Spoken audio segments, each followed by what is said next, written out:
ጤና ይስጥልኝ። ዛሬ ስለ ስፔስ ወይም የህዋ ሳይንስ ስድስተኛ ክፍል አቀርባለሁ።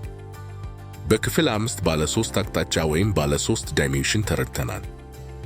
ዛሬ ደግሞ ባለ 4 አቅጣጫ ክፍል 1 አቀርባለሁ። ባለ 4 ገጾች ወይም 4 አቅጣጫ ከታወቁት 3 ገጾች ማለትም ርዝመት፣ ወርድና ቁመት በላይ የሚዘልቅ ጽንሰ ሐሳብ ነው። ሰው ምን ያህል አቅጣጫ ማየት ይችላሉ?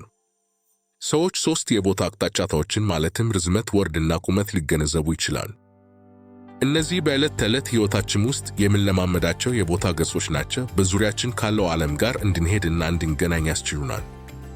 ሰዎች ከነዚህ 3 የቦታ ገጾች በተጨማሪ ጊዜን እንደ አራተኛ አቅጣጫ ይለማመዳሉ።